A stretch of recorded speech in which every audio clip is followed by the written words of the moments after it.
Tonight at 6, in prison for almost 18 years, one of the Fairbanks Four is awarded millions of dollars. Spring's increase in daylight is often seen as a boost for Alaskans' mental health, but a social worker explains why it can hurt some.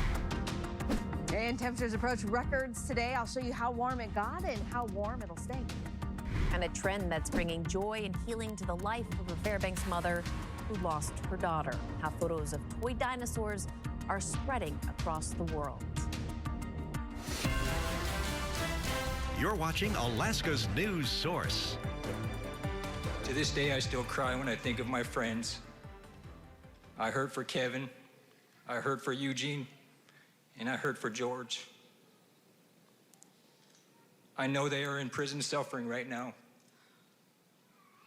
I think about them every day. That was Marvin Roberts. He spent nearly 18 years in prison for a crime that he didn't commit. He was part of what has become known as the Fairbanks Four. Roberts and 3 other men were convicted of killing John Hartman in 1997. And they were released in 2015 after another person confessed. The other 3 men have settled for about $1.3 million each. The city of Fairbanks has now agreed to award Roberts $11.5 million.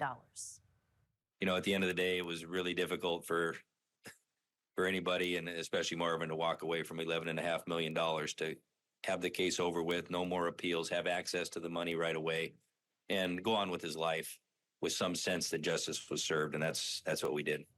And that was his lawyer, who also says that the settlement could not make up for the nearly 2 decades that Marvin spent in jail. This is video from an event in 2015, around the time that Roberts was released on parole. Well, a new Fish and Game report shows a sharp decline in salmon numbers in both population and prices for subsistence, commercial, and sport fishing. In total, the report concludes that commercial fishermen recovered 40% fewer fish from the state's hatcheries program compared to all of last 10 years' average, meaning more than $50,000 less in profits. In raw numbers, the report also says that meant 28,000 less fish for personal, sport, and subsistence fishing. But the report also concludes by saying Fish and Game does expect a recovery for the salmon population by the end of this year. And outages of what some lawmakers say are key research stations, weather buoys, are promoting a joint resolution from the state Senate tonight. Here's Senator and Anchorage Democrat Senator Forrest Dunbar with an example of a key station and why he says it's so important. The buoy was out of service all last winter, and the wave height instrument has been out of service all this winter. So the impact is, when the Seal Rocks buoy is out of service, the Coast Guard must rely on spot reports from passing ships and data from more distant stations to estimate conditions in Hinchinbrook entrance. And these methods are not precise. It was moved out of committee today. It is unclear when it might next be taken up, but if it moves forward, it calls on Congress and NOAA to restore reliability to that buoy and ensure that it works. And that includes more than 24 others across Alaska. The stations are used to help fishermen, oil tankers, and others travel by tracking and reporting weather conditions. The resolution also urges Alaska's congressional delegation to address the issues at the federal level, including through federal funding. Well, it's still a bit cloudy and there is snow on the ground, but it is warm. Ooh, it's warm. We saw 50s in Anchorage today, but will it last? Melissa Fry with the answer. Melissa. Yeah, some of it's going to stick around. Again, seeing those temperatures approaching record levels here in parts of South Central, also into the interior and into Southeast as well. We have a little bit of cloud cover. You can see it out there, but as sun, it's trying to peek through. Temperatures still holding on at 45 degrees. That is out at Ted Stevens. But look at the temperatures through Midtown, downtown, east side. 50 degrees right now here at Alaska's News Source. 50 at Merrill Field, 50 at the Campbell Creek Science Center, and close to it on the south side town, 48 degrees. Jay Bear, you're sitting at 49. So again, toasty conditions out there, which is well above normal for this time of year. Typically, we do expect temperatures this time of year above freezing, but only by a few degrees. 47 is not only more than 10 degrees above normal for this time of year, but just 1 degree shy of a record. That record of 48 degrees for March 25th has been in place since 1970. We also started out warm, starting out at that freezing freezing mark. Typically, we see temperatures down into the low 20s this time of year. Also pushing into the 40s in the interior. We get 50s also across southeast. Still seeing a few rain showers there tonight. And winds on the way for Wednesday afternoon. Some of those showers will push north here across south central. We'll see a chance for a quick wintry mixed shower overnight in Anchorage, but I don't expect that to stick around for long. It's going to be light, clearing in the second half of the day. And then we're going to hold on to dry, warm, and sunnier conditions across south central and southeast through the end of the week. But Fairbanks, a change for you. Some light snow possible on Thursday and then again later in the week. So again, overnight tonight, south central temperatures will still drop below freezing, still seeing those icy conditions around town, and that quick shot of a little bit of a wintry mix with those isolated showers moving through in the morning.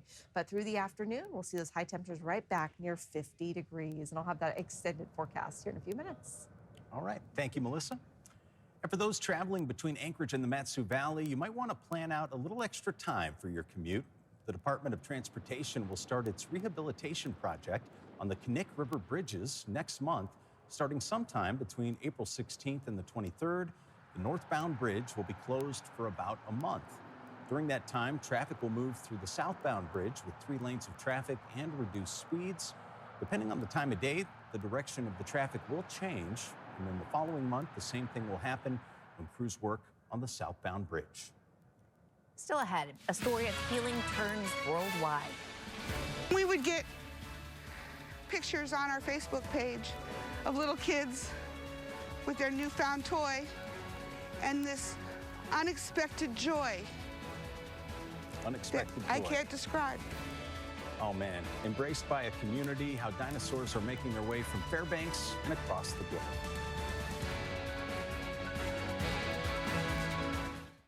Sure. Dory Bree started placing tiny toy dinosaurs around town for people to find in 2021 as a way to spread joy during a very tough time, the loss of her daughter, Ashley, who was undergoing chemotherapy and things weren't going well. Ashley died in July of that year. During that same year, Dory created the Facebook group Fairbanks Dinosaurs, where people can post pictures of the dinosaurs that they find. Each toy has a tag attached, and finders can either keep them or put them somewhere else to continue the game. And now people have started taking the dinosaurs with them when they go on vacation, leading to sightings across the world, including in California, Australia, and even Vatican City. I would come to places like this, a favorite spot for Ashley, and I would leave a dinosaur, and someone would come along and pick it up and move it to somewhere else in the world or somewhere else in Fairbanks. Or they would take it home and give it a name and keep it forever, or give it to their son or their child. And then we would get pictures on our Facebook page of little kids with their newfound toy and this unexpected joy that I can't describe. And there's no telling where these Triassic travelers will pop up next, but obviously a continued source of joy for Dory. Thanks for listening. Click subscribe so you can get the latest podcast from Alaska's News Source automatically. And stay up to date with breaking news and in-depth reporting available for free 24/7 with the Alaska's News Source app.